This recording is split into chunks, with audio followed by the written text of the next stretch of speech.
ദൈവത്തിന് സ്തോത്രം. വളരെ മനോഹരമായൊരു നല്ല ദിവസം ദൈവവചനവുമായി നിൽക്കുവാൻ നിസ്സാരനായി എനിക്ക് ദൈവം ആയുസ്സ് തന്നു, ആരോഗ്യം തന്നു, സാഹചര്യങ്ങളെല്ലാം തന്ന് ദൈവത്തെ നന്ദിയോടെ സ്തുതിക്കുന്നു. ഒരിക്കലും ജീവനുള്ള ദൈവത്തിൻ്റെ വചനവുമായി ഇങ്ങനെ നിൽക്കുമെന്ന് ഒരു പ്രതീക്ഷയും എൻ്റെ യൗവനകാലത്ത് എനിക്കുണ്ടായിരുന്നില്ല. നിത്യനായ ദൈവം എന്നെ സ്നേഹിച്ചതുകൊണ്ട് ഞാൻ ഭാവിയിൽ സുന്ദരമായ ഒരു സൗഭാഗ്യ ജീവിതം എനിക്ക് ഈ ഭൂമിയിൽ വെച്ചും നിത്യതയിലും എൻ്റെ ദൈവം ആഗ്രഹിച്ചതുകൊണ്ട് അനേകർക്ക് കിട്ടാത്ത ഭാഗ്യം എൻ്റെ ദൈവം എനിക്ക് തന്നു. സുന്ദരമായ ഭൂമിയിലെ ജീവിതം, സമാധാനവും സന്തോഷവും ആശ്വാസവും കൃതജ്ഞതയും നിറഞ്ഞ ഒരു നല്ല ജീവിതം ഈ ഭൂമിയിലുണ്ടെന്നുള്ളത് അതിൻ്റെ ഉത്തമ സാക്ഷിയായിട്ടാണ് ഞാൻ നിൽക്കുന്നത്. ജീവനുള്ള ദൈവത്തിൻ്റെ വചനം ഒരു മനുഷ്യനെ എത്രമാത്രം സ്വാധീനിക്കുമെന്നുള്ളത് എൻ്റെ യൗവനകാലത്ത് എനിക്കത് മനസ്സിലായി. തോന്നിയതുപോലെ ജീവിച്ചൊരു കാലം എനിക്കുണ്ടായിരുന്നു. ദൈവത്തെ അറിയാത്തൊരു കാലം, ദൈവവചനത്തിൻ്റെ ശക്തി എന്തെന്ന് മനസ്സിലാക്കാത്തൊരു കാലം എനിക്കുണ്ടായിരുന്നു. സ്വർഗത്തിലെ ദൈവം ഒരു മനുഷ്യനെ സ്വാധീനിക്കുമെന്ന് എനിക്കറിയാൻ പാടില്ലായിരുന്നു. എന്നാൽ ഭാഗ്യമെന്ന് പറയട്ടെ, എൻ്റെ യൗവനകാലത്തെ ഈ ദൈവം എന്നെ സ്വാധീനിച്ചു. ഈ ദൈവം എന്നെ സമീപിച്ചു. ഞാൻ നശിക്കുന്നതിൽ സങ്കടമുള്ള ഒരേ ഒരാൾ എൻ്റെ സൃഷ്ടാവായ ദൈവമായിരുന്നു.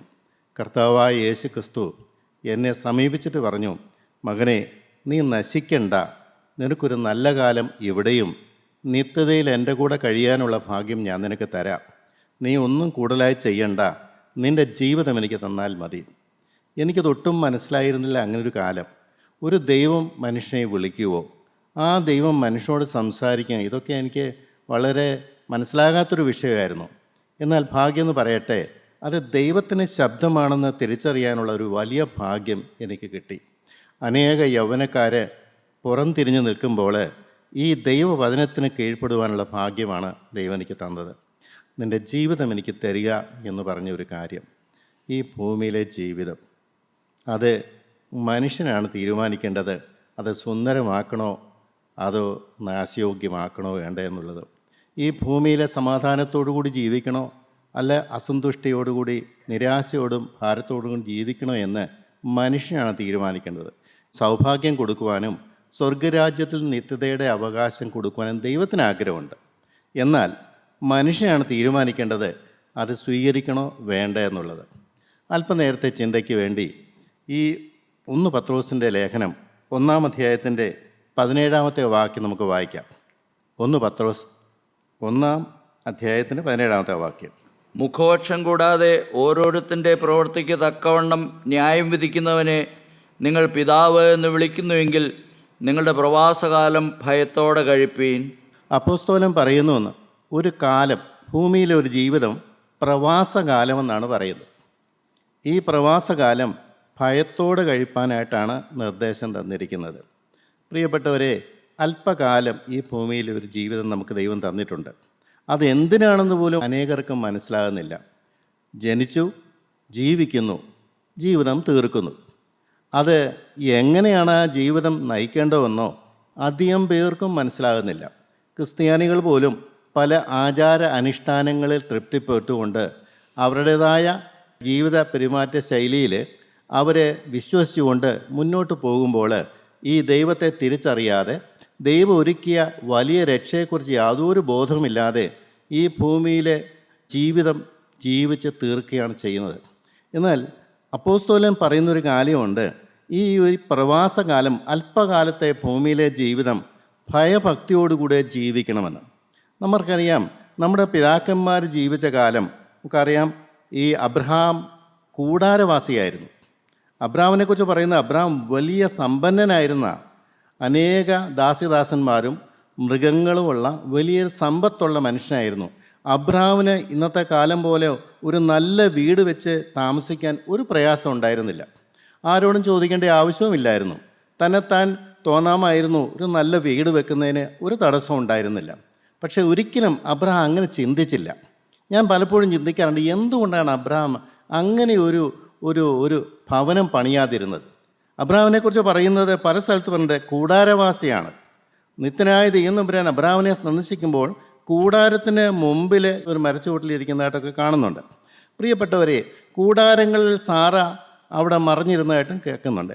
പ്രിയപ്പെട്ടവരെ, എന്താണ് കൂടാരമെന്ന് പറഞ്ഞാൽ ഏത് സമയത്തും അഴിച്ചു മാറ്റി യാത്ര പുറപ്പെടാവുന്ന ഒരു ഇതിനാണ് കൂടാരവാസി എന്ന് പറയുന്നത്.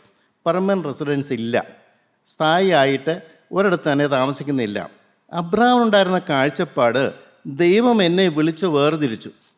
ഞാൻ ജാതീയ ആരാധനയിൽ ജീവിച്ചൊരു കാലമുണ്ടായിരുന്നു, ദൈവത്തെ അറിയാത്തൊരു കാലം എനിക്കുണ്ടായിരുന്നു.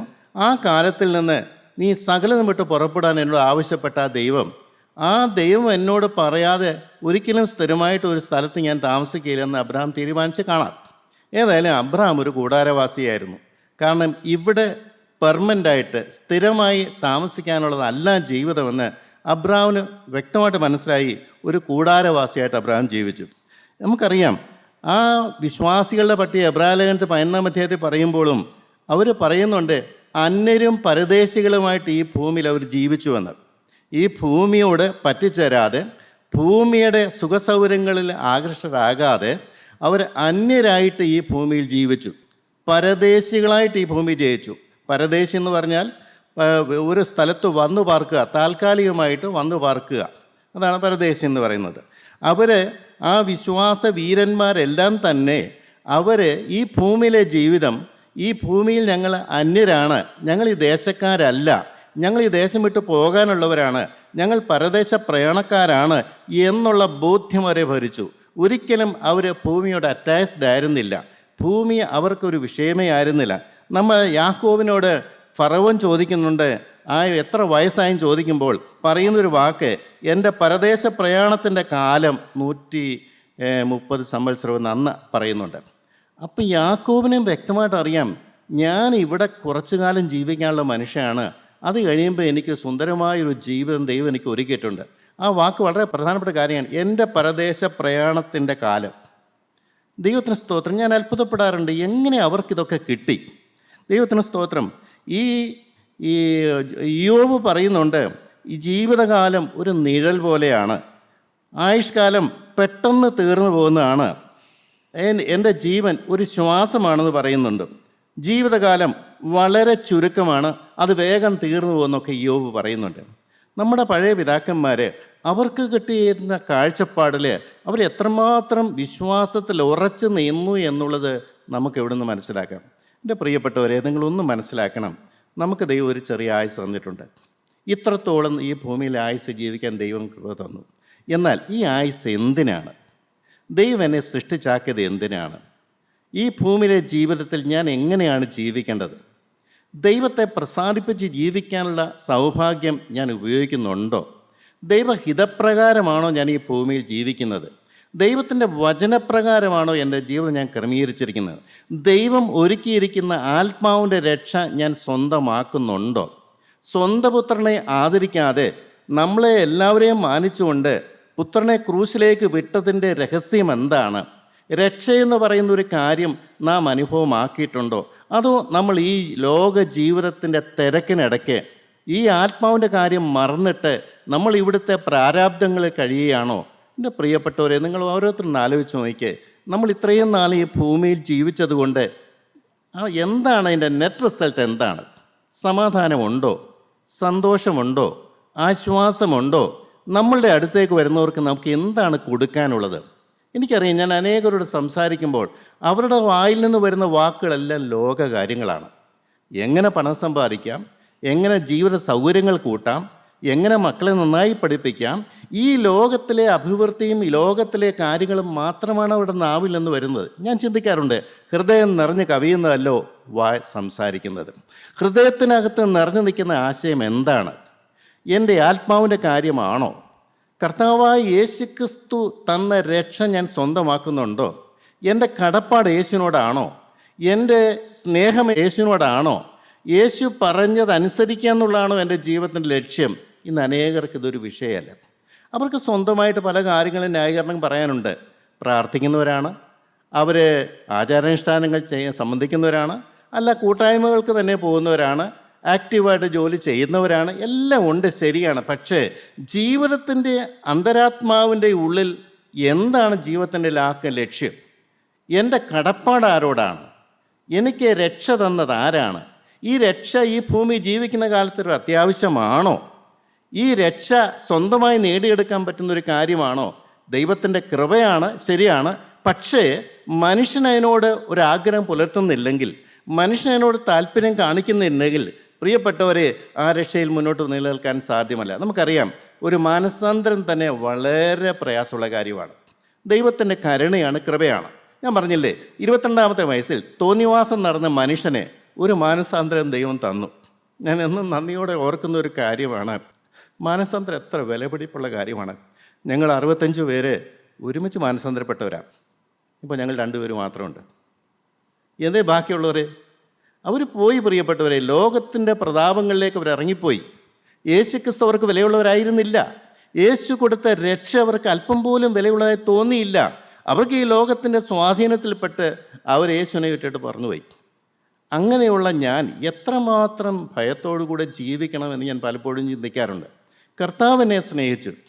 ആര് സ്നേഹിക്കുന്നതിനേക്കാൾ അധികം കർത്താവിനെ സ്നേഹിച്ചു. എൻ്റെ ആത്മാവിൻ്റെ രക്ഷ പിശാചിൻ്റെ കയ്യിൽ നിന്നും, പാരമ്പര്യത്തിൻ്റെ ശാപത്തിൽ നിന്നും, അനേക ദുഷ്പരിചയത്തിൻ്റെ ചങ്ങലയിൽ നിന്നുമാണ് എൻ്റെ ദൈവം എന്നെ വിടുവിച്ചത്. എൻ്റെ ദൈവത്തിന് സ്തോത്രം. ചെമ്പ് ചങ്ങല കൊണ്ട് ദാഗോൻ്റെ ക്ഷേത്രത്തിൽ കിടന്ന ആ ദൈവപൈതലിനെ പോലെ ഞാനും കടന്നവനാണ്. പാപം ചെയ്യാൻ വേണ്ടി മാത്രം വിധിക്കപ്പെട്ടവനായി. ഒരു കാലത്തും എനിക്ക് പാപത്തിൽ രക്ഷയില്ലെന്ന് ഞാൻ തന്നെ ചിന്തിച്ചൊരു കാലമുണ്ട്. കടുത്ത നിരാശയും ഭാരവും ആകുലവും. പിന്നെ ഇങ്ങനെയൊക്കെ ജീവിക്കല്ല, വേറെ എന്താ മാർഗം? എല്ലാവരും ഇങ്ങനെയാണ് ജീവിക്കുന്നത് ചിന്തിച്ചുകൊണ്ട് ഞാൻ സ്വയം സമാധാനിച്ച് നടന്നൊരു കാലമാണ്. അപ്പോഴാണ് ദൈവം പറഞ്ഞത്, അല്ല മകനെ, നിനക്കൊരു നല്ല കാലം ഇവിടെയുണ്ട്. നിൻ്റെ ജീവിതം എനിക്ക് താ. ഞാൻ നിൻ്റെ ബന്ധനം അഴിക്കാം. ഞാൻ നിൻ്റെ ശാപം മാറ്റിത്തരാം. നിൻ്റെ മുഖം എങ്കിലേക്ക് ഞാൻ ഉയർത്തിത്തരാം. എനിക്ക് നിന്നെ കാണാൻ സാധിക്കും, നിനക്ക് എന്നെയും കാണാൻ സാധിക്കും. നമുക്ക് ഒരുമിച്ച് ഈ ഭൂമി ജീവിക്കാം. നിൻ്റെ വീട്ടിലേക്ക് ഞാൻ ഇറങ്ങി വരാം. അല്ല, നിൻ്റെ ഹൃദയത്തിലേക്ക് ഞാൻ ഇറങ്ങി വരാം. ഞാനത് യെരൂശലേം ദേവാലയം വെടിപ്പാക്കിയ പോലെ ഞാൻ വെടിപ്പാക്കി തരാം. എൻ്റെ ദൈവത്തിന് സ്തോത്രം. ഇതൊക്കെ എനിക്ക് അംഗീകരിക്കാൻ പറ്റുന്നതിനേക്കാളൊക്കെ അപ്പുറമായൊരു കാര്യമാണ്. ഭൂമി ജീവിക്കും നല്ല ചോരത്തിളപ്പുള്ള കാലത്ത് ദൈവം ഒരു മനുഷ്യനെ വിളിച്ചാൽ ആ മനുഷ്യന് കീഴ്പ്പെടുവോ? വളരെ പ്രയാസമുള്ള കാര്യമാണ്. അതുകൊണ്ട് കർത്താവ് പറഞ്ഞേ, ഈ രക്ഷിക്കപ്പെടുന്ന ഒരു ചുരുക്കമാണോ എന്ന് ചോദിച്ചപ്പോൾ കർത്താവ് പറഞ്ഞു, അതിന് കൃത്യമായിട്ട് പറഞ്ഞത് വളരെ ചുരുക്കമാണെന്നല്ല, അനേകർ കടക്കാൻ നോക്കും, കഴിയുകയില്ല താനും. അനേക രക്ഷയുടെ വാതിൽ കണ്ടെത്തുപോലുമില്ല. അല്ല, അനേക രക്ഷ വന്നാൽ പോലും ആ ഇടുക്കവും ഞെരുക്കവും വരുമ്പോൾ അവർ ഇട്ടിട്ട് പോകും. എളുപ്പമല്ല. അതാണ് അപ്പോസ്തലൻ പറഞ്ഞിരിക്കുന്നത്. ഭയത്തോടെ നിങ്ങൾ കഴിയാൻ പറഞ്ഞതിൻ്റെ കാരണം അതാണ്. എൻ്റെ പ്രിയപ്പെട്ടവരെ, ഞാൻ സ്നേഹത്തോടെ പറയട്ടെ, രക്ഷ അല്ലെ ഒരു മാനസാന്തരം ദൈവം കൃപയാൽ തരും. അനേകർക്കത് കിട്ടുന്നുണ്ട്. എന്നാൽ ഈ രക്ഷ നിലനിർത്തുക എന്ന് പറയുന്നൊരു കാര്യം അനേകർ പരാജയപ്പെടുന്ന ഒരു കാലത്താണ് നാം ജീവിക്കുന്നത്. രക്ഷ സൗജന്യമാണ്. പക്ഷേ അത് നിലനിർത്തുക എന്നുള്ളത് മനുഷ്യൻ്റെ ദാഹത്തെ മാത്രം ആശ്രയിച്ചിരിക്കുന്ന കാര്യമാണ്. അവന് രക്ഷ കൊടുത്തത് ആരാണ്? അവനെ സ്നേഹിച്ചത് ആരാണ്? അവൻ്റെ ബന്ധനമഴിച്ചവൻ ആരാണ്? അവന് വെട്ടിയെടുത്ത പാറയിലേക്കും കുഴിച്ചെടുത്ത ഖനഗർഭത്തിലേക്കും നോക്കി എന്നെ സ്നേഹിച്ച, ഇതുപോലെ സ്നേഹിച്ച ഒരു ദൈവം വേറെ ഇല്ലല്ലോ എന്ന് ഓർത്തുകൊണ്ട് ആ ദൈവത്തോടുള്ള സ്നേഹത്തെ പ്രതി, കടപ്പാടിനെ പ്രതി, അവൻ്റെ വചനം എനിക്ക് അനുസരിക്കണമെന്ന് നിർബന്ധമുള്ള എത്ര പേരുണ്ട്? എൻ്റെ പ്രിയപ്പെട്ടവരെ, ഈ നല്ല കാലത്ത് ഞാൻ അനേക പ്രായമുള്ളവരെ കാണാറുണ്ട്. അവർ തഴമ്പിച്ചു പോയി. അവർക്കൊന്നും പറഞ്ഞാൽ മനസ്സിലാവില്ല. അവർക്ക് സമ്പൂർണ്ണ രക്ഷ എന്താണെന്നോ തേജസ്കരണം എന്താണെന്നോ ഒന്നും അവർക്ക് മനസ്സിലാവില്ല. അവരായിരിക്കുന്ന അവസ്ഥയിൽ അങ്ങനെ തന്നെ അങ്ങ് ജീവിച്ചു പോവുകയാണ്. എൻ്റെ പ്രിയപ്പെട്ടവരെ, ഒരു മരണക്കിടക്കയില്ലേ? നമ്മുടെ ക്ഷമിച്ച് കിട്ടാത്ത പാപങ്ങളും ശത്രു അവകാശം പറയുന്ന കാര്യങ്ങളും ആ മരണക്കിടക്കൽ നമ്മുടെ കണ്ണിന് മുമ്പിൽ നിരന്നു വരുമ്പോൾ നാം എന്ത് ചെയ്യും? എൻ്റെ പ്രിയരെ, വളരെ പ്രയാസമുള്ളൊരു കാര്യമാണ്. അനേക ദൈവമക്കളുടെ അനുഭവം നമ്മുടെ ജീവിതത്തിലുണ്ട്. അത് നമുക്ക് സംഭവിക്കരുത്. ഇന്ന് നല്ല കാലത്ത്, സുബോധമുള്ള കാലത്ത്, ചിന്തിക്കാൻ പറ്റിയ കാലത്ത്, മുഴങ്കാലം അടയ്ക്കാൻ പറ്റിയ കാലത്ത്, ആലോചിക്കാൻ പറ്റിയ കാലത്ത് ദൈവസന്നിധിയിൽ ഇരുന്നു കൊണ്ട് കർത്താവേ, എന്നിൽ ശത്രുവകാശം പറയുന്ന കാര്യങ്ങൾ ഏതെല്ലാമാണെന്ന് ചിന്തിച്ചുകൊണ്ട് ദൈവത്തിൻ്റെ പരിശുദ്ധാത്മ എല്ലാം മനസ്സിലാക്കി തരും. ആത്മാർത്ഥമായിട്ട് ആരാഗ്രഹിച്ചാലും എൻ്റെ ഹൃദയത്തിൻ്റെ അവസ്ഥ എന്താണ്, ഇന്ന് എന്നിൽ ശത്രുവകാശം പറയുന്ന കാര്യങ്ങൾ എന്തെല്ലാമാണ്, എൻ്റെ കർത്താവെ എനിക്കൊന്ന് മനസ്സിലാക്കി തരണമേ എന്ന് ആര് പ്രാർത്ഥിച്ചാലും ദൈവത്തിൻ്റെ പരിശുദ്ധാത്മാ പറന്നെത്തി വന്ന് നമുക്കത് മനസ്സിലാക്കി തരും. അതിനെ വിട്ടുകളയാനുള്ളൊരു മനസ്സ് നമുക്ക് വേണം. അതിനെ വെറുക്കാനുള്ളൊരു മനസ്സ് നമുക്ക് വേണം. എങ്കിലേ ഈ വിലപ്പെട്ട നിധിയായ ക്രിസ്തു നമുക്ക് സ്വന്തമാക്കാൻ പറ്റുള്ളൂ. ഒരു മാനസാന്തരം കൊണ്ട് ഒന്നും ആകുന്നില്ല. മാനസാന്തരം ഒരു തുടക്കമാണ്.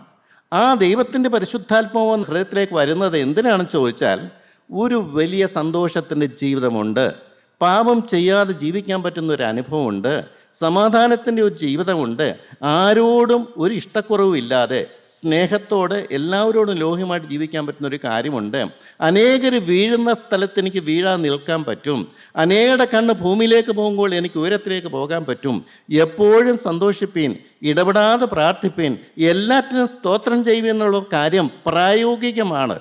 ഒന്നിനെക്കുറിച്ചും വിചാരപ്പെടരുത്. സാധിക്കുമോ? എൻ്റെ പ്രിയരെ, സാധിക്കുന്ന കാര്യമാണിത്. ദൈവത്തിൻ്റെ ആത്മാവിൻ്റെ നിറവുള്ള ഒരു മനുഷ്യന് ഒരു ഭാരം പോലും വരികയില്ല, ഒരു ഈർഷ വരികയില്ല, ഒരു ദേഷ്യം വരികയില്ല, ഒരു വാശി വരികയില്ല, ഒരു വൈരാഗ്യം വരികയില്ല, ആരോടും ഒരു പിണക്കം വരികയില്ല. എൻ്റെ പ്രിയപ്പെട്ട, ഇതൊരു പരമസത്യമാണ്. എപ്പോഴാണെന്നറിയാമോ? കിട്ടിയ രക്ഷ നഷ്ടപ്പെടുത്തി കളയാതെ ദൈവസന്നിധിയിൽ ഇരുന്ന് ദൈവത്തെ പൂർണ്ണമായി മനസ്സിലാക്കിക്കൊണ്ട്, കർത്താവേ, നീ എൻ്റെ ഹൃദയത്തിലേക്ക് നിറഞ്ഞു വരണമേ, നിൻ്റെ ആത്മാവിൻ്റെ നിറവെനിക്ക് തരണമേ, എൻ്റെ ഉള്ളിലുള്ള സകല പൈശാചിക ബന്ധനങ്ങളും എനിക്ക് മാറ്റിത്തരണമേ, നിൻ്റെ ആത്മാവിനെ നിറഞ്ഞു നിൽക്കണമേ കർത്താവേ, നിന്നെ കണ്ടുകൊണ്ട്, നിൻ്റെ സുന്ദരമായ മുഖം കണ്ടുകൊണ്ട് ഈ ഭൂമിയിൽ നിൻ്റെ കരം പിടിച്ചുകൊണ്ട് എനിക്കും ജീവിക്കണം എന്ന് കൊതിക്കാൻ നിങ്ങൾക്ക് സാധിക്കുന്നെങ്കിൽ രക്ഷപ്പെട്ടു. എൻ്റെ പ്രിയപ്പെട്ടവരെ, ഈ പ്രവാസകാലം എന്ന് പറഞ്ഞാൽ അതുകൊണ്ടാണ് അല്പകാലം നമ്മൾ ഈ ഭൂമിയിൽ ജീവിക്കും. അത് കഴിയുമ്പോൾ നാം ഭൂമി വിട്ട് കടന്നു പോകും. ഞാൻ പലപ്പോഴും ചിന്തിക്കാറുണ്ട്, ഈ കടന്നു പോകുന്ന സമയത്ത് നമുക്ക് സ്വർഗ്ഗം എവിടെയാണെന്ന് അറിയാൻ പാടില്ല. ശത്രുവിൻ്റെ യാതൊരു അവകാശവുമില്ലാതെ ദൈവത്തിൻ്റെ ആത്മാവ്, മാലാഖമാർ, കർത്താവായ യേശു ക്രിസ്തു ആശ്ചര്യമായി എന്നെ കൂട്ടിക്കൊണ്ടുപോകുന്ന സുന്ദരമായൊരു ജീവിതമുണ്ട്. അത് നമ്മുടെ പ്രാർത്ഥനാ വിഷയമാണോ? എൻ്റെ പ്രിയരെ, ഏത് മനുഷ്യനും ഈ ലോകത്തിരക്കിനിടയ്ക്ക് ദൈവത്തെ മറന്ന് ജീവിക്കാം, സ്വാഭാവികമാണ്. പക്ഷേ ദൈവവിളി കിട്ടിയവന് അത് സാധിക്കുകയില്ല. ദൈവത്തിൻ്റെ വിളി കിട്ടിയവന് അവൻ്റെ കടപ്പാട് ദൈവത്തോടാണ്. പുത്രനെ അയച്ചതെന്ന് എന്നെ രക്ഷിച്ച ആ നല്ലവനായ ദൈവത്തോട്, എൻ്റെ ഉള്ളിൽ സ്ഥിരമായി വന്നു പാർക്കുന്ന പരിശുദ്ധാത്മാവിനെ കീഴ്പ്പെട്ടും വിനയപ്പെട്ടും നിന്നുകൊണ്ട്, സകല സത്യത്തിലും വഴി നടത്താമെന്ന് പറഞ്ഞ് പരിശുദ്ധാത്മാവിനെ കീഴ്പ്പെട്ടുകൊണ്ട് ആത്മാവ് നിയന്ത്രിക്കപ്പെടുവാൻ തന്നെത്താൻ വിട്ടുകൊടുക്കുക. പ്രിയപ്പെട്ടവരെ, അതിനൊരു യഥാർത്ഥമായ സമർപ്പണം കൂടിയേ കഴിയുള്ളൂ.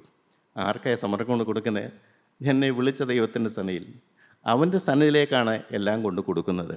കർത്താവേ, നീ എൻ്റെ ഹൃദയത്തിലേക്ക് വരണമേ, നീ എന്നിൽ നിറയണമേ, എൻ്റെ ബലഹീന വശത്തുമേൽ നിൻ്റെ ബലം പകരണമേ കർത്താവേ, എൻ്റെ സകലതും ഞാൻ നിനക്ക് തരികയാണെന്ന് പറയാൻ കഴിഞ്ഞാൽ അതിൽ പരം ഭാഗ്യം ഈ ലോകത്തിൽ വേറെ ഒന്നുമില്ല. ഈ പ്രവാസകാലം എങ്ങനെ കഴിക്കണമെന്ന് ഞാനാണ്, നിങ്ങളാണ് ഓരോരുത്തരും തീരുമാനിക്കേണ്ടത്. ഈ സമാധാനത്തിൻ്റെ ഒരു സന്തോഷത്തിൻ്റെ ഒരു ജീവിതം ഉണ്ടെന്ന് പറഞ്ഞാൽ അനേകർക്കത് മനസ്സിലാവില്ല. ഒന്നും ചെയ്യാൻ പറ്റില്ല. ആരുടെയും ആത്മാവിനെ രക്ഷിക്കാൻ ആരെക്കൊണ്ടും സാധിക്കുകയില്ല. പക്ഷേ വചന കേൾവി കൊണ്ട് നമുക്ക് കിട്ടുന്ന ഏറ്റവും വലിയൊരു ഭാഗ്യം ഈ സുബോധം നമുക്ക് കിട്ടുന്നു. ദൈവത്തിൻ്റെ ആത്മാവ് ഓരോ മനുഷ്യർക്കും ഈ സുബോധം തരാൻ ആഗ്രഹിക്കുന്നുണ്ട്. സുബോധം ലഭിച്ചു കഴിഞ്ഞാൽ പിന്നെ നമ്മുടെ കാര്യം ശരിയായി. അത് നഷ്ടപ്പെടാതിരിക്കാൻ വളരെ സൂക്ഷിക്കുകയും ചെയ്യണം. കാരണം ശത്രു അടങ്ങിയിരിക്കുകയില്ല. ജീവനുള്ള കർത്താവായ യേശു ക്രിസ്തുവിനെ പോലും പരീക്ഷിക്കാൻ അടുത്തു വന്നുവെങ്കിൽ, കഴിയുമെങ്കിൽ വ്രതന്മാരെയും തെറ്റിക്കാൻ നോക്കുന്ന ഒരു പിശാചിൻ്റെ തന്ത്രം ഉണ്ടെങ്കിൽ, പ്രിയപ്പെട്ടവരെ, നമ്മളും അതിൽ നിന്ന് വ്യത്യസ്തരല്ല. അതുകൊണ്ട് അപ്പോസ്തലൻ പറഞ്ഞ ഭയത്തോടെ കഴിക്കണം. ദൈവത്തെ മുറുകെ പിടിച്ചുകൊണ്ട് ജീവിക്കാൻ ഉള്ള ഒരു വലിയൊരു ദാഹം വരണം. എൻ്റെ ദൈവം എനിക്ക് മതി, എൻ്റെ ദൈവം സകലത്തിനും മതിയായവനാണ്, ഈ ഭൂമിയിലെ സകല പ്രശ്നത്തിനും എൻ്റെ ദൈവം മതിയായവനാണ്. നമുക്കറിയാം, ഇസ്രായേൽ ജനങ്ങൾ മിസ്രൈമിൽ നിന്ന് പോകുമ്പോൾ അവരുടെ യുദ്ധസന്നാഹമായിട്ടൊന്നും ഉണ്ടായിരുന്നില്ല. അവർക്ക് ഭക്ഷണം വേണം, അവർക്ക് വസ്ത്രം വേണം, നടക്കാൻ ചെരുപ്പ് വേണം, അവർക്ക് യാത്രയിൽ ഇരുൾ മാറ്റാൻ വെളിച്ചം വേണം, അവർക്ക് പകല് ചൂട് വരാതിരിക്കാൻ ഉള്ള സംവിധാനം വേണം. എല്ലാം ദൈവം ഒരുക്കിയില്ലേ? എവിടെങ്കിലും ഒരു കുറവ് വരുത്തിയോ? അവനെ ഇറക്കി തിരിച്ചതാണെങ്കിൽ, അവൻ വിളിച്ചതാണെങ്കിൽ, പ്രിയപ്പെട്ടവരെ, ഭൂമിയിലെ സകല കാര്യങ്ങളും നോക്കിത്തരും. എൻ്റെ കാര്യം നോക്കും, എൻ്റെ ആരോഗ്യത്തിൻ്റെ കാര്യം നോക്കും, എൻ്റെ സമ്പത്തിൻ്റെ കാര്യം നോക്കും, എൻ്റെ വീടിൻ്റെ കാര്യം നോക്കും, എൻ്റെ മക്കളുടെ കാര്യം നോക്കും, എൻ്റെ ഭാര്യയുടെ കാര്യം നോക്കും. ഭാരപ്പെടാൻ ഒരിക്കലും സമ്മതിക്കത്തില്ല. ഞാൻ മാനസാന്തരപ്പെട്ട് കഴിഞ്ഞപ്പോൾ ദൈവം എന്നോട് ഒരു കാര്യം പറഞ്ഞു, മോനെ, നിൻ്റെ ജീവിതത്തിൽ നീ ഭാരപ്പെടുന്നവനായി കാണാൻ എനിക്ക് ഇടവരല്ല. കാരണം എനിക്ക് അപ്പനുണ്ടായിരുന്നില്ല. എൻ്റെ വീട്ടുകാരും നാട്ടുകാരും കുടുംബക്കാരും സഹോദരന്മാരെല്ലാം ഞാൻ തള്ളിപ്പറഞ്ഞ് പോയപ്പോൾ ഏകനായി ഒരു ബാഗും പിടിച്ച് ഞാൻ ഈ കോലഞ്ചേരി ദേശത്ത് വന്നപ്പോൾ ഭാരപ്പെടാൻ ഏറെ വിഷയങ്ങളുണ്ട്. അന്ന് വിവാഹം നടന്നിട്ടില്ല, ഒന്നും ആയിട്ടില്ല. പക്ഷേ ഞാൻ ആ ദൈവത്തിൽ വിശ്വസിച്ചു. ആ ദൈവം നല്ലവനാണെന്ന് എനിക്കറിയാം. ആ ദൈവത്തിൻ്റെ പിന്നാലെ പോയാൽ നാളിതുവരെ ഭാരമെടുക്കേണ്ട ഗതികേട് എനിക്ക് വന്നിട്ടില്ല. സ്തോത്രം. അവൻ എന്നെ പുലർത്താൻ ശക്തനാണ്. എത്ര നിസ്സാരനായ ഒരു മനുഷ്യൻ ഞാൻ. എൻ്റെ കാര്യം നോക്കാൻ ദൈവത്തിന് കഴിയുന്നുണ്ടെങ്കിൽ നിങ്ങളുടെയൊക്കെ ഓരോരുത്തരുടെ കാര്യം നോക്കാൻ പറ്റില്ലേ? ഇന്ന് അനേകർ ഭാരപ്പെട്ട് കഴിയുന്നു പ്രിയപ്പെട്ടവരെ.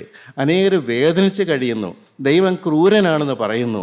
ദൈവം എൻ്റെ പ്രാർത്ഥന കേൾക്കുന്നില്ല എന്ന് പറയുന്നു. എൻ്റെ പ്രിയ സഹോദരങ്ങളെ, നിങ്ങളങ്ങനെ പറയരുത്. ദൈവം സ്നേഹമാണ്, ഒരിക്കലും മാറ്റമില്ല. ഇന്നലെ എന്നും എന്നും അനന്യനായിരിക്കുന്ന നല്ലവനായ ദൈവം. ഒരു കാര്യത്തിലാണ് നിങ്ങൾക്ക് പശു പറ്റിയിരിക്കുന്നത്. നിങ്ങൾ ദൈവത്തിന് വചനപ്രകാരം ജീവിക്കാൻ നിങ്ങൾ തീരുമാനം എടുക്കുന്നില്ല. ഈ രക്ഷകനെ കണ്ടെത്താൻ നിങ്ങൾ ദാഹിക്കുന്നില്ല. നിങ്ങളുടെ പ്രശ്നങ്ങളിൽ കിടന്ന് വലയുന്നു. ശരിയാണ്, നിങ്ങൾക്ക് പ്രശ്നമുണ്ട്, ശരിയാണ്. എനിക്കും പ്രശ്നമുണ്ട് പ്രിയപ്പെട്ടവരെ. ആ പ്രശ്നം കിട്ടുമ്പോൾ അപ്പോൾ തന്നെ ക്രൂശിൻ ചുവട്ടിലേക്ക് കൊണ്ടുവന്ന് ഇടും. കർത്താവേ, ഇത് ഞാൻ ചുമക്കേണ്ടവനല്ല, നീ ചുമക്കാൻ തയ്യാറായി നിൽക്കുന്നു. അവൻ നിങ്ങൾക്കായി കരുതുന്നതാകിയാൽ നിങ്ങളുടെ സകല ചിന്താകുലവും എൻ്റെ മേൽ ഇട്ടുകൊള്ളുവെന്ന് പറയുന്നു. നാൾതോറും നമ്മുടെ ഭാരങ്ങളെ ചുമക്കുന്ന യഹോവ വാഴ്ത്തപ്പെടുമാറാകട്ടെ എന്ന് പറയുന്നു. എനിക്ക് വേണ്ടി കരുതുന്ന ഒരു ദൈവം, എന്നെ മാനിക്കുകയും സ്നേഹിക്കുകയും ചെയ്യുന്നത്. ഞാൻ ചിന്തിക്കാറുണ്ട്, ഒരു ബസ്സിൽ കയറിയാൽ ദൈവത്തെ അന്വേഷിക്കുന്ന ആരെങ്കിലും ആ ബസ്സിനകത്ത് കാണൂ? ട്രെയിനിനകത്ത് എത്രയാണ്, ആയിരക്കണക്കിന് ആൾക്കാർ ട്രെയിനിലുണ്ട്. ആരെങ്കിലും ദൈവത്തെ വിളിക്കുന്നവരുണ്ടോ? പ്ലെയിനിൽ കയറിയാൽ ആരെങ്കിലും ദൈവത്തെ അന്വേഷിക്കുന്നവരുണ്ട്? എല്ലാവരും ലോകകാര്യങ്ങൾ നോക്കിക്കൊണ്ട് തിരക്ക് പിടിച്ച് ജീവിക്കുന്നു. ഒരാൾ, എൻ്റെ ദൈവമേ, നീ എൻ്റെ കൂടെ പ്ലെയിനിൽ കാണണമേ, നീ എൻ്റെ കൂടെ ട്രെയിനിൽ കാണണമേ, നീ എൻ്റെ കൂടെ ബസ്സിൽ കാണണമേ, ഇന്ന് പകൽക്കാലം നീ എൻ്റെ കൂടെ വരാമോ? അല്ല കർത്താവേ, നീ വരണം. മോശ പറഞ്ഞ് ഞാൻ ഓർക്കുന്നുണ്ട്, നീ എൻ്റെ കൂടെ പോരുന്നില്ലെങ്കിൽ, നിൻ്റെ സാന്നിധ്യം എന്നോട് പോരുന്നില്ലെങ്കിൽ ഞാൻ യാത്ര തിരിക്കില്ലെന്ന് നിർബന്ധം പറഞ്ഞൊരു മോശ ഞാൻ ഓർക്കുന്നുണ്ട്. കർത്താവേ, നിർബന്ധിച്ചാൽ വരുന്നു. എമ്മൗസിലേക്ക് പോയ ശിഷ്യന്മാർ നിർബന്ധിച്ചു, ഞങ്ങളെ വീട്ടിൽ വന്ന് പാർക്കണേ എന്ന് പറഞ്ഞ് നിർബന്ധിച്ചപ്പോൾ യേശു വന്നു. എൻ്റെ പ്രിയരെ, നിർബന്ധിക്കപ്പെടുവാൻ ആഗ്രഹിക്കുന്ന ഒരു നല്ല ദൈവം. എൻ്റെ ദൈവത്തിന് സ്തോത്രം. ഞാനിങ്ങോട്ട് പോരാൻ നേരം ഞാൻ ദൈവത്തോട് പറഞ്ഞു, കർത്താവേ, എനിക്ക് പ്രസംഗിക്കാൻ അറിയാൻ പാടില്ല, നീ ഒന്ന് പ്രസംഗിക്കാമോ? നീ ഒന്ന് വണ്ടി ഓടിക്കാമോ? സ്തോത്രം, സ്തോത്രം. ഞാൻ നിർബന്ധിക്കുകയാണ് കർത്താവേ. ഞാൻ കുഴപ്പക്കാരനാണ്, പണ്ടും കുഴപ്പക്കാരനാണ്, ഇന്നും കുഴപ്പക്കാരനാണ്. എൻ്റെ കുഴപ്പക്കാരനുള്ള ലേബൽ മാറ്റിയത് നീയാണ്. സ്തോത്രം. ഇത്രത്തോളം എന്നെ നടത്തിയത് നീയാണ് കർത്താവേ. എൻ്റെ ജീവിതയാത്രയിൽ നിന്നെ ഒഴിവാക്കി ഒരു കാര്യവും എനിക്ക് വേണ്ട. നീ എന്നെ ഇൻകോർപ്പറേറ്റ് ചെയ്യാത്ത ഒരു കാര്യവും എനിക്ക് വേണ്ട. നിന്നോടുകൂടി ജീവിക്കാൻ ഞാൻ കൊതിക്കുന്നു. തിരുസാന്നിധ്യം എനിക്ക് തരണമേ. എൻ്റെ പ്രിയപ്പെട്ടവരെ, പ്രാർത്ഥിച്ചാൽ കേൾക്കുന്ന ഒരു ദൈവമുണ്ട്. ഇങ്ങനെ വിളിക്കാൻ ആരുണ്ട്? അതിനും പറയുന്നു, തങ്ങൾ ഏകാഗ്ര ചിത്രന്മാരായിരിക്കുന്നവർക്ക് വേണ്ടി തന്നെത്താൻ ബലവാനെന്ന് കാണിക്കേണ്ടതിന് ഭൂമിയിലൊക്കെ കൂടാടിക്കൊണ്ടിരിക്കുന്നവർ നല്ലവനായ ദൈവം. ദൈവം നോക്കുന്നത് പ്രശ്നക്കാരെ അല്ല നോക്കുന്നത്, തങ്ങൾ ഏകാഗ്ര ചിത്തന്മാരായിരിക്കുന്നവർക്ക് എന്നെ ആരാ വിളിക്കുന്നത്? എൻ്റെ സഹായം ചോദിക്കാൻ ആരാ ഉള്ളത്? എന്നെ ആർക്കാണ് വേണ്ടത്? ജീവിതയാത്രയിൽ ദൈനംദിന വലുതും ചെറുതുമായ കാര്യത്തിനകത്ത് എന്നെ സഹകരിപ്പിക്കാൻ കൊള്ളാവുന്നവരാരുണ്ട്? അതാ ദൈവം നോക്കുന്നത്. എൻ്റെ പ്രിയപ്പെട്ടവരെ, ഈ നല്ലവനായ ദൈവത്തെ വിളിച്ചവരും ഞാൻ അത്ഭുതപ്പെടാറുണ്ട്. 300 സംവത്സരം ഒരു മനുഷ്യൻ്റെ ചെറിയ ചട്ടക്കുടിയിൽ ജീവിച്ചൊരു ദൈവമുണ്ട്. 300 സംവത്സരം. ഞാൻ ചിന്തിക്കാറുണ്ട്, ഒരു ദിവസം കഴിയുമ്പം ദൈവം പറയും, ഞാൻ പോവാ കേട്ടോ, ഞാനങ്ങ് സ്വർഗത്തിലേക്ക് പോവാന്ന് പറയുമ്പോൾ പിടിച്ചു പറയാം, അയ്യോ പോകല്ലേ, ഇന്നൂടൊന്ന് പാർക്ക്. ഹാനോക്ക് അങ്ങനെ 300 സംവത്സരം ദൈവത്തെ നിർബന്ധിച്ച് വീട്ടിൽ പാർപ്പിച്ച ഒരു ചരിത്രം വേദപുസ്തകത്തിലുണ്ടെങ്കിൽ എന്തുകൊണ്ട് എൻ്റെ വീട്ടിൽ വരില്ല? എന്തുകൊണ്ട് എൻ്റെ ഹൃദയത്തിൽ ഈ ദൈവം സ്ഥിരമായി വസിക്കയില്ല?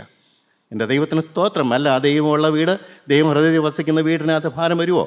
ആകുലം വരുമോ? അസമാധാനം വരുമോ? ടെൻഷൻ വരുമോ? എൻ്റെ പ്രിയപ്പെട്ടവരെ, അതാണ് പറഞ്ഞത്, നിത്യനായ ദൈവമാണ് ഇതിന് പരിഹാരം. മനുഷ്യൻ്റെ സകല പ്രശ്നത്തിനും പരിഹാരം ദൈവമാണ്. അവൻ തരുന്ന സമാധാനവും അവൻ തരുന്ന സന്തോഷവും അവൻ്റെ കരം പിടിച്ചുകൊണ്ട് ജീവിക്കുന്ന ഒരു സുന്ദരമായൊരു ജീവിതമുണ്ട്. ആ ജീവിതത്തിന് വേണ്ടി നിങ്ങളെ ഞാൻ ആഹ്വാനം ചെയ്യുകയാണ്. ദൈവം നിൽക്കാനുള്ള എല്ലാ കൃപയും തരട്ടെ. ദൈവനാമം മാത്രം മഹത്വപ്പെടുവാനിടയാകട്ടെ.